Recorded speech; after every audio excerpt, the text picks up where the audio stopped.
It's amazing the time we live in today, the internet and all the technology offers. I am both awed and terrified by it.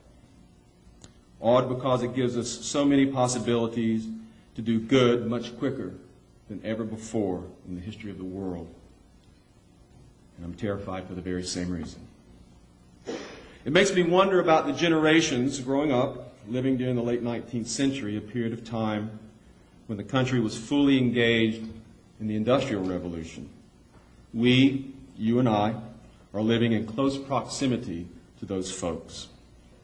We are fully engaged in a technological revolution not much different than that revolution that preceded us in the late 19th century.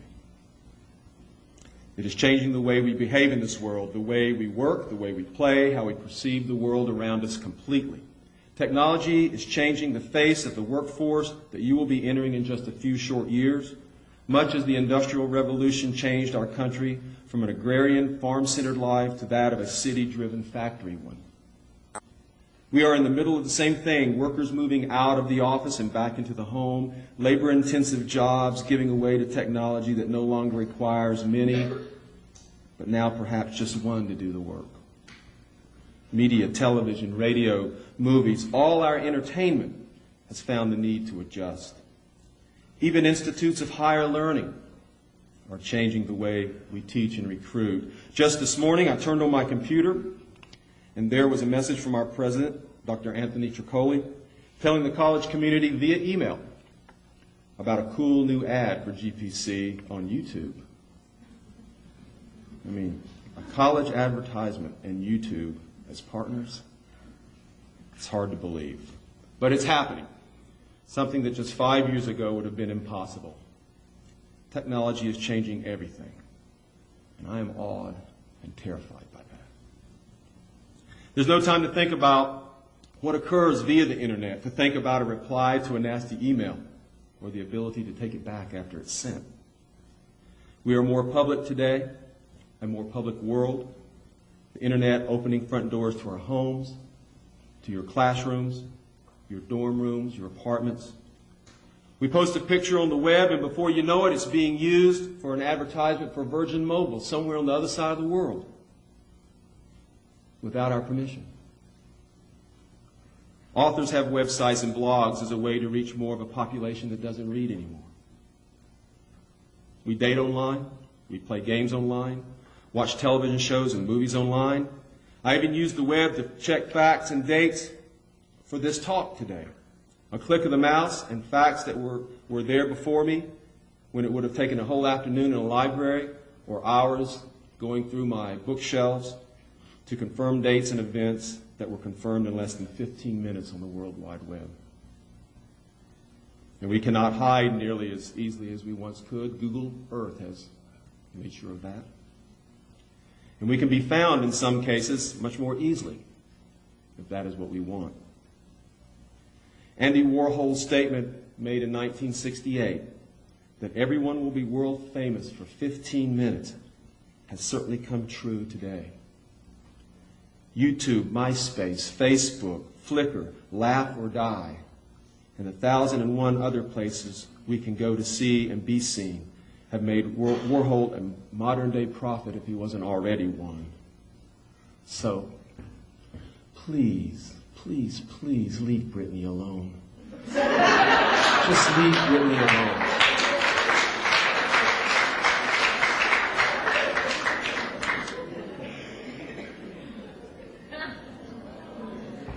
I'm serious.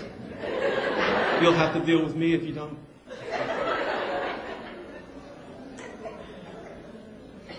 I wrote Finch for many reasons, and I hope that throughout the course of the morning we'll talk about a few of them. But first and foremost, the reason I started was my desire to look back at 1968, Andy Warhol's year. A year that was magical to me, even without the internet. A time really where I was fully engaged in being a young teenager, 14 I think, in middle school, learning the ropes, watching those films in gym class that promised through a voice ominous and godlike, if you do it before you're married, you will go blind.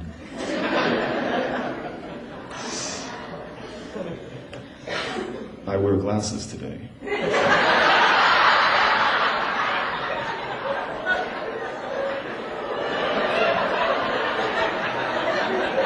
And if I take them off, I won't be able to finish this. I didn't pay a lot of attention to all that. I learned to kiss girls underneath the stairwells of the 8th grade house. Played tackle football on Sunday afternoons at Grimes Field, where the girls were gathered to whisper about which boy they would like to kiss at a football game on Friday night. We snuck out of houses on weekends and met up down in the adjacent woods by the old city swimming pool, or in a place we called the Sugar Shack. We smoked cigarettes. We tasted beer for the first time. Found the smooth touch of skin more exhilarating than any G.I. Joe footlocker full of combat gear. I learned quickly during that time of my life how easy it was to break a heart. But more importantly, I learned how easy it was for my heart to be broken. 1968 was also one of the most violent years of the decade, if not the contemporary world. In Vietnam, the February Tet Offensive ignited the war, taking it to a new level that would make it continue for 5 more years. Martin Luther King was assassinated in April. Bobby Kennedy fell in June. The whole world was watching in August when Mayor Daley's Chicago hosted the Democratic National Convention, where violence headlined each day with protests over Vietnam and the government in Washington. That same month, in South Central Los Angeles district of Watts, race riots broke out that seemed to stun America. Why we were stunned that would happen, I don't know. You see, we were fighting a political enemy halfway around the world, and we were fighting ourselves here at home. But still, 1968 had just followed the summer of love, 1967. The music was great, the spirit was free. The moon was within our reach when on December 21st, Apollo 8 was launched as the first mission sent to orbit that brilliant orb that from the beginning of time had been more about romance and poetry than any real need to physically touch it. The clothes were groovy. Though now I look at pictures of me back then and I wonder just really what were we thinking. Long hair was hip. Lava lamps were far out. We wore American flag pants and patches that demanded our generation question authority. At the time, there just didn't seem to be anything in my way. And so when I first started writing what would eventually become When the Finch Rises, I was thinking about that kind of stuff. It was a way to return and enjoy those early years of my life, a way to seek out my history, my place in time. No internet, no instant messenger, no cyber, just life lived in real time. But the more I delved into the writing, the more I came to understand why you really can't go home again. You see, Finch is not my place or my history. It is Palmer and Raybert's place in time. And until I understood that, until I stopped trying to interfere with their story and make it mine, I was an abject failure. Now, I always start each semester by telling my students 2 things. I will teach you as a writer to be a great liar. And you as a writer, well, you will learn how to fail. How many of your teachers have told you, I'm going to teach you to fail? But as a writer, that's exactly what you have to learn to do. You have to learn to fail. I teach this from experience because when I was failing at writing Finch, I couldn't get a dog to bark at me. Children cried when I smiled at them. I caught every red light at every intersection, no matter how fast I need to get somewhere. Shoot, my mama stopped telling me that I looked like Tom Cruise. And only a mama would tell people that her son looks like Tom Cruise. She did, but she stopped dead cold. I was miserable because those boys I was writing about didn't want me to write about them. They wanted me to let them tell the story. They wanted me to let them write it. Now, I know that sounds foolish. A writer, an associate professor, no less, here in this academic setting, a college, the bastion of higher learning, the grantor of liberal education, telling you that some fictitious children made up in my head somehow came to life and started talking to me, telling me a story that I just jotted down and then sent off to New York City to be published. But that's pretty much the way it happened. When the characters rounded out, became full and complete to me as any one of you sitting out here today, then they began to tell a story that I was privileged to hear and I was smart enough to write down. When I finally figured all this out, when I eventually came to understand that it was the boys' story, not mine, When the Finch Rises became a novel. It became real. The place, the characters, the whole story took on a life that was no longer fiction to me. It became an echo of a time and place, a rendering, if you will, that allowed me to lurk in the shadows as deep as those that hid Palmer Conroy the night Raybert's daddy appeared during the snowstorm. It allowed me to remember 1968 with the historical and magical moments that I lived through, but then to go further, to find the 1968 world of Palmer Conroy and Raybert Williams, where their lives could take hold and sew a new yarn into that year. A totally and completely made-up place, a grandiose, big, fat lie, but one that would move beyond the tall tale to find something of a truth about life, the hard kind of life that always reveals things to us. When the Finch Rises is a book about sacrifice. It is a book about redemption and salvation. It is a book about grace that is costly, not cheap. As the noted author Lee Smith so kindly stated, When the Finch Rises is a dark story shot through with light. It is also a book about two boys who in one short year discover a love for each other that transcends anything the dysfunctional lives of their parents can do to try and destroy them. When Raybert remounts that his bike and sends himself out into the springtime air toward the end of the novel, launched from that flimsy ramp he is uncertain will even hold him up, he is completing a journey that I started years ago growing up in Lexington, North Carolina. A journey I could not have finished on my own. I needed Palmer and Raybert's story to lead the way. And I am happy with my place in all this. The book is not memoir.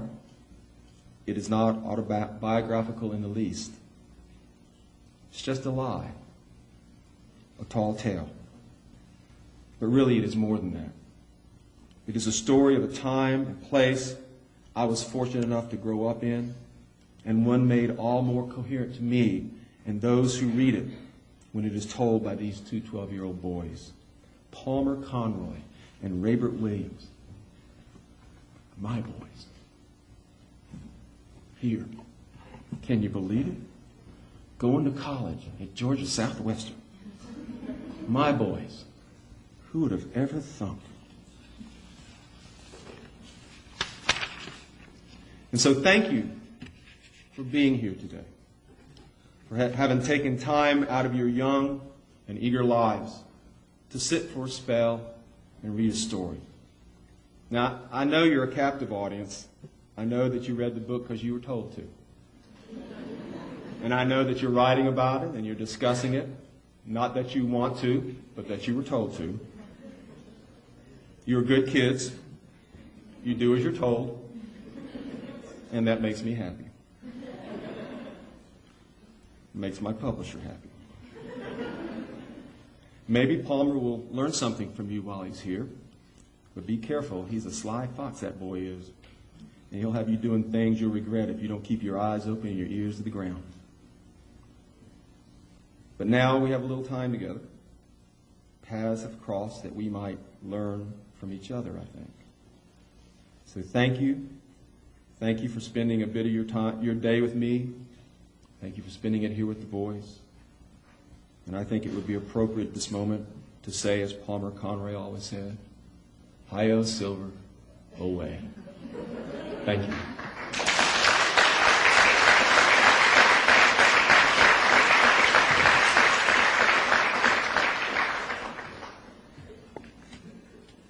All right, my work here is done.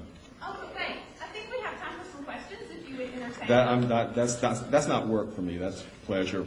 My work is done. So now, let me have some questions from. Yeah, way back in the back.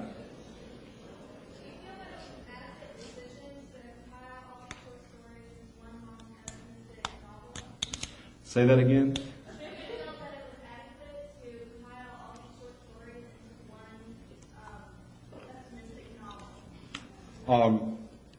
I didn't compile short stories into a novel. What I did was when I first started writing the book, it was short stories.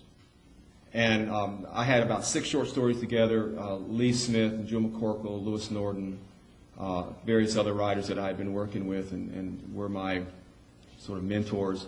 They said that they thought it was time to send it to Algonquin Books because they thought it was ready to be put under contract, and then I'd write about 6 more stories, and I would have a collection. So I put them together. I sent it in with all, this bravura that I was going to have a contract, and I would call myself an author. And I got a really nice letter back from Algonquin saying thanks, but no thanks. But they did say that there were some editors there who were interested in the characters, and if I ever wrote a novel with these short stories, that they would be willing to look at it. So I thought, okay, I'm going to take all these short stories, I'm just going to throw them together, and I'm going to keep writing, and I'm going to have a book. But that didn't work out. It never works out. The short stories are in the novel, but they're just all cut up. They're cannibalized, and you'll find. I wrote a short story called Palmer Conroy. You'll find sections of that at the beginning of the book. You'll find sections of that at the end of the book. In the short stories, Palmer's daddy, R.C., was still alive. In the book, he's been dead for a while. So I didn't. It had to take shape for itself. The characters had to come alive, and when I talk about the characters telling me the story, I'm not just I'm not saying that to get a laugh out of you guys. It's the way it works. I didn't write this story. Palmer and Raybert told me this story, and I put it down on paper. Now, that may seem weird to you at this stage in your lives, when you're struggling to figure out how to make up enough stuff that you can get a paper out there for your English classes. But when you stop making up, when you start trusting yourself as writers, and you take the time to sit and let things occur, let things come to you, then the characters begin to talk and the story is told. As far as it being a pessimistic novel, I don't see it as a pessimistic novel at all. I see it as an uplifting novel. I see it as a novel about salvation and redemption. And the last time I looked, stories about salvation and redemption ain't happy stories. I don't think. We have to go through things to get to the other side. And that's what Palmer and Raybert are doing in this book. They're going through things. They're going through real things. There's nothing in the book that hasn't happened to somebody maybe sitting out here in this room. I don't know. But it certainly isn't. It's a dark book. As Lee Smith said, it's a dark story shot through with light. Imagine if you asked Job about that, he'd say the same thing about his life. Imagine. Not sure. So I tend to want to look at it as redemptive rather than pessimistic. But it's a good idea. It's a good thought to start with. I have some questions. I got all day. All right, the first question is, would you ever consider, or do you believe that Raybert or Palmer still have stories that they want to tell you to write down, and considering maybe telling it from the perspective of Palmer? Well, okay. The question is, have I ever thought, are there more stories to be told by Raybert and Palmer, or about Raybert and Palmer, and would I ever look about maybe telling it from the perspective of Palmer? I don't know. Right now, no. I'm not sure where Palmer is right now. Although I have a colleague back at school. He's actually a media guy, a video guy, like this guy over here. Everybody look over here. You got to recognize you. Doing a good job. He does all of our, this guy, Chip, he does all the recordings for us, and that we're able to, we bring a lot of writers in and with the Writers Institute, and we videotape them. They go on an EAC television channel that we have, Channel 22 in Atlanta, Comcast, and also we video feed them and we podcast and all kinds of stuff. Anyway, he was talking to me one day, and he said, I know where Palmer is now. And I said, well, where? He said, well, he plays bass in a little bar band down in Myrtle Beach, South Carolina. And you know, I think that's probably where he is right now. I like that idea. So down the road, maybe another book or some stories come out. But right now, I feel like I've done what they wanted me to do, and I need to just kind of wait and see what happens. And I've been very involved with the second book. Dude, right back there.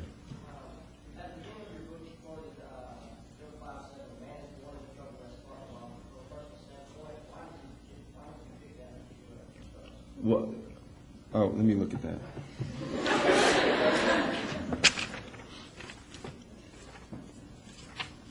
Oh yeah, man is born into trouble as sparks fly upward. Well, let's think metaphor for a little while here. I mean, the idea that man is born into trouble, we're born in sin. I think that's the way we've all sort of come to understand ourselves. And when sparks fly upward, it's only up you can go. And those sparks are hot, and they hurt, they give light, they burn, they create scar, they create memory, they create life. Man is born in trouble, sparks fly upward. It's about these boys, it's their lives, it's what they're going through. It's the tribulation. Yes, I was wondering, what is the title of the book really have to do with the story? Is it more for Palmer or more for Raver? It was the title to my thesis in college, and I figured I needed to get some use out of that. I mean, that thesis came with a lot of hard sweat, and it was just sitting on my desk. And I'd show it to my students, proud that I had done something that wasn't published.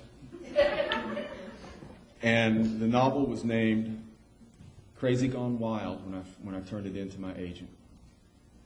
And she read it. She said, I love the book, but the title's not going to work because of the content of the story.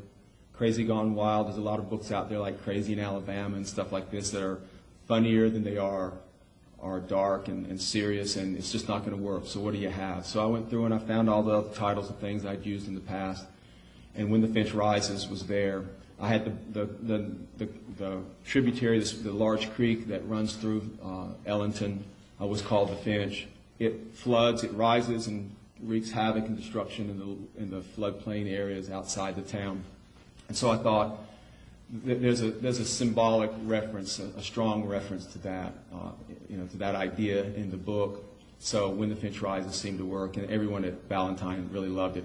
In all honesty, if Ballantine hadn't loved it, they could have plugged the title onto it, and they could have called it Bobby Joe's Big Adventure and published it, because once they buy the book, they can put a title, they can put the cover becomes their decision, although I was lucky enough to be involved in the cover for this.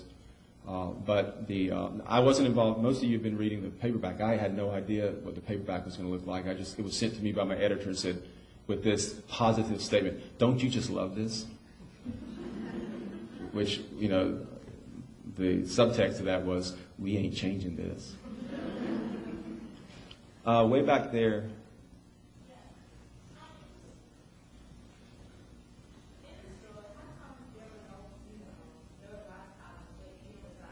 I can't hear you, honey. You have to speak up.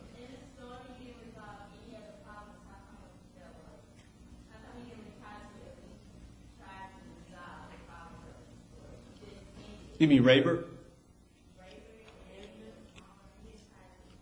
Okay. Why? Okay. Why were the problems that happened in the novel not really resolved?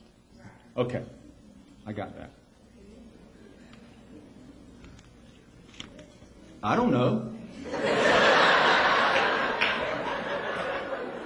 This is what Raybert and Palmer told me. I mean, they're still out there. Well, they're here right now going to college, but You know, in life, seriously, and I don't trivialize your question, it's a good question. A novel doesn't, a literary work, not a genre work. If you're going to read Stephen King, if you're going to read suspense or mysteries, they're going to have a beginning, a middle, and end. They're going to start something, they're going to create some sort of a conflict, they're going to resolve the conflict, and like a movie, there's going to be everyone's going to walk away happily ever after, or maybe beat up like Bruce Willis in his movies, but they're going to walk away. In literary fiction, that's not always the case. In literary fiction, what you're doing is you're taking a moment in time in someone's life, and you're pulling that moment out. And I took 7 months, basically, February 68 to somewhere around August of 68. And then actually spring of the next year as the story ends, when Raybert goes back to the jump. But you're taking that little piece of, that nugget of time, and you're opening it up and you're looking at it. See, I think there actually is resolution in this book. When Raybert burns the picture in the garden after his father is dead and comes to an understanding, albeit all by himself, but an understanding that somehow the picture and the things his father did are connected to one another. That's all the resolution you need for him. That's all the growth you need. As you grow up, you're going to understand this even more. And I don't mean to trivialize where you are, but as you get older, you are going to come to moments and places in time where parents are going to die, friends are going to die, people that you've had problems with, people that you've never reconciled things with, and you're going to no longer have that opportunity to reconcile. It's going to be lost. And you are going to have to reconcile that part of your life to yourself. And that's what Raybert's doing when he is burning that picture. He's reconciling the loss of his father. He's gone. He doesn't understand, but he knows that it's all tied up in what his father was doing before he died, the way he abused himself. It's called redemption. Raybert's father is redeeming himself for his history, for what he's done that's recorded in that picture.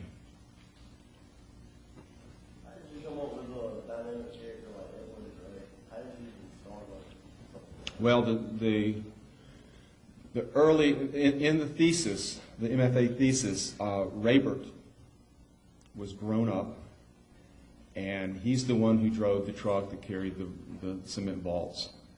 I had written a story called When the Finch Rises about Raybert as a grown man with his own family and his own set of problems. As I decided to write the novel, and I had to change things around, and I knew that Raybert was going to be a young boy, and I knew I wasn't going to take him until to adult age. I could steal some of those things from Raybert's story and give them to Ray Sr. So Ray Sr. was pretty much developed very early on because I'd already written Raybert's as that character, driving the truck, the hard scrabble kind of guy that he was, man of few words, drank a lot, that kind of thing. Evelyn, I knew Evelyn was going to be crazy. Every Southern novel has a crazy lady in it. And I say that as a joke because when I first started thinking about Evelyn being crazy, I wanted her to be, in some ways, a comical relief, almost in some ways a Flannery O'Connor kind of character that's way out there, very broad strokes kind of thing, where we can laugh and sort of, at the same time be in awe of her. And then I went on the internet. Internet, back when I was writing Finch, it was still hard. The internet was just really getting going. And so I got on and I said, okay, what's she going to be? Is she going to be schizophrenic? Is she going to be manic depressed? What is the thing that she's going to be? And so I started looking. I pretty much got away from schizophrenia pretty quick because it seemed really complicated. And I went with bipolar. And in all honesty, the reason I went with bipolar was because when they're in the manic stage, when anyone's in the manic stage, it can go. I mean, there's huge gradations of behavior, the way that it can change. And in that behavior, there is a great, for a lot of women, there's a great sexual drive that takes hold during the manic phase. In fact, you might even think that a lot of prostitutes that are out there that are dying on the streets and all, they may be bipolar, and part of this whole thing is a sexual drive that's created by the disease itself. But I like that idea because early on in the novel, one of the things that Ray, as you notice in the novel, whenever Evelyn starts having one of these attacks, and when she starts spinning, Ray hangs around for a while, and then he's gone. And early on in the novel, what I was trying to do that eventually just sort of got pared back was I wanted Ray to really like it in the beginning. Because, I mean, he was in the bed all the time with her. And then for him it would begin to get dangerous or crazy. And he would leave because he didn't know what to do with it. Now, that sort of all got pared down to a spot in the book, in the second chapter, where they're talking.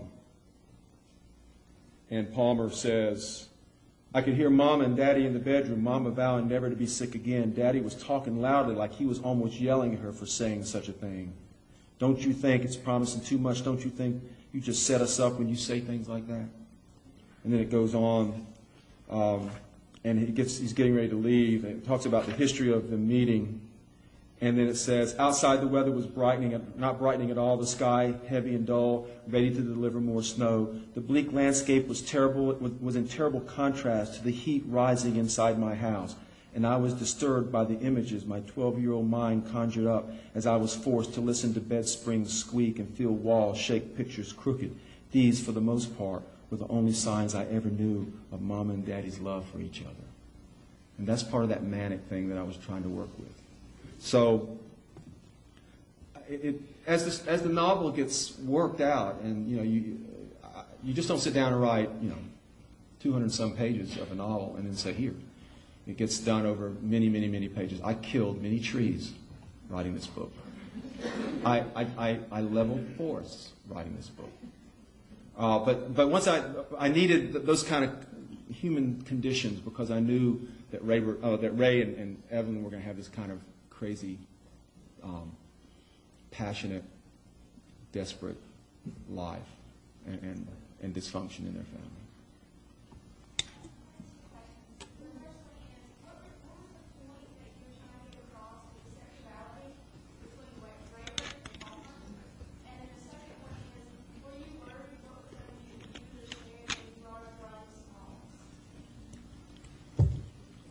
Okay, so how many hours do we have in here? Okay, I'll just tell you, Palmer and Ray were gay. That's what you want me to say, right? That's really what you want to hear because that's what you're thinking out there. But they're not. Do you understand the term agape love? Yes. No? Agape love is sort of a theological term. It's used in church a lot. It's talking about overarching love no matter what. You take them and you love them. It's sort of a Christian doctrine, I think. And what you have with Raybert and Palmer, look at these boys. You got Raybert. Now, Raybert, this way it's been told to me by people, I've been in book clubs and other places where I've talked and people have read the book. They talk about Raybert and they say, Raybert, I knew he was going to be okay because he had Uncle Cluel and Iris. He had love. He was surrounded by love. Even when his mother was crazy and the father was gone, there was Aunt Iris and Uncle Cluel. And they lived over in Hickory Point, and they had money. And he lived in a room that was almost as big as his house. So that was good. What did Palmer have? He had a mother that hated R.C. because he died, and then hated her son and daughter because she had to deal with him. And then there's Edgar Dole and what he does in that family. So Palmer's reaching out. He'll kiss a dog if the dog will kiss back. Because he needs love. He thinks Evelyn is the greatest mother in the world, and she's crazy as a coon. And he loves, and that's why they become blood brothers. That's why they go out on that little porch out there on the upper balcony of the house, and they cut their fingers, and they mix the blood. Because they're blood brothers. And Palmer Conroy, if you want to believe it, is a Christ figure. Does anybody understand from a literary term what I mean when I talk about a Christ figure? Was it so loved the world that he gave his only begotten Son? Right? In life, there are people who are sacrificed for others. That happens every day. It happens every day in this world. And Palmer Conroy is a Christ figure because he gives Raybert something in that book. He gives Raybert something at a particular point that takes Raybert on for the rest of his life. That's why the book is being written. That's why Raybert is recalling this as an adult. Somewhere down the road, Raybert's talking about this as an adult, looking back when he was 12 years old in 1968. And he's remembering this summer because of something that Palmer Conroy gave to him that was hard. And what is that thing? Anybody got an idea what that was in the book? When he shot the bird. What does Palmer say? What does that make you now, God? What does that make you now, God? And that's the statement. And then after that, Palmer disappears. We don't see him anymore, do we? Well, we see him. Maybe we see him at Elvis Presley's comeback concert. I tell you, when I found out that that happened in December of 1968 for True, I was just ecstatic. Maybe he's an orphan. Go to the orphanage. He's not there. Maybe he's going to be an Eagle Scout. No, if he did anything with Boy Scouts, he's stealing the badges. Nobody sees him. He disappears. He's done what he needs to do. And that's why I'm not sure that there's another story to be written about Palmer. I don't know if he does come back because of what he's done. Now, the second question, I've got to answer the second question, which was about the photograph.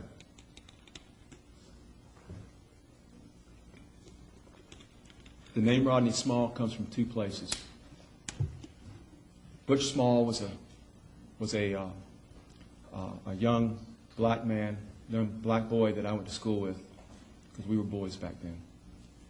He was a good football star. He was a football player, not a star. Football player. He was a good basketball player.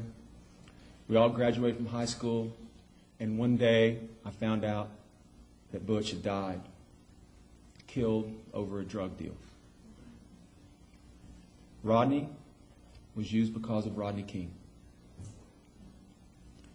I try in some way to honor those two people by doing this. Now, you might think it weird that I call this young black boy in the book Rodney Small and I have him hanging from a tree. And I'm trying to honor him, but I am. Not because he's hanging from a tree, but because of what it symbolizes to the story. Now, I'm going to tell you, when I wrote this, I was on sabbatical for a year. I got to write this book. That's all I did was just write. Went to the beach. I was down the beach for 2 weeks, 14 days. I set my stuff up in my little condo that I had. It looked out over Murrells Inlet Marsh down along Garden City Beach, South Carolina. It was a nice, crisp autumn Sunday. I went down, I had everything set out. I was ready to go. I started typing. Now, there's a short story called Palmer Conroy. And in that short story, Palmer comes back into the closet with the pictures that he actually comes back with at the end of the novel. If you remember the end of the novel, he's got the pictures of Cindy that were taken by Edgar Doyle, right? All right, that's pretty bad stuff right there. Well, in the original short story, the pictures that he originally comes back with were of Cindy, and they were taken by Cindy's boyfriend. Now that makes a whole different point of view here. When you got a boyfriend that's taking pictures and the little brother finds them, it's kind of funny. But when I sat down to write the novel, and this is where characters start talking, this was my lesson as an author of when characters start talking to you. I was sitting there and I was writing. I had the Palmer story right here, and I was just trying to plug things in. But suddenly, you just get into the groove and you start writing. You're moving through. And when Palmer comes back, he's got one picture in his hand, and I don't understand one picture. And then I keep writing, and then I don't really understand at all when he says that it was a black man, a little black boy hanging from a tree. My fingers literally recoiled off the keys of my computer as if I'd been burned. Because I didn't want that in my book. I did not want a lynching in my book. That's Old South. That's Faulkner. That's not Jack Riggs. I grew up, watching American Bandstand. I grew up sledding in the winters like that. I grew up riding my Schwinn spider bike all over the place. I grew up watching Johnny Quest. Going to the movies on Saturdays. Pepsi-Cola bottle caps, 5 of them, you get in the movie free. This was not my South. And so for the next 13 days, I tried to write that out. I didn't delete it. I put it in a file. I never delete anything. Never delete anything you write. I put it in a file. I kept working for 13 days. I worked. And the last couple of days, I realized this is crap. And so I went back. I walked downstairs and I told the ladies that run the place, I said, I need a couple more days here because I'm in it up to here. And they said, fine. So I went back upstairs, and over the next couple of days, I put about 10 or 12 pages down, packed all my stuff up, tucked my tail, and went home thinking I had written a book that's just going to suck. It's going to be cliche. It's not going to be taken seriously. I can't have this.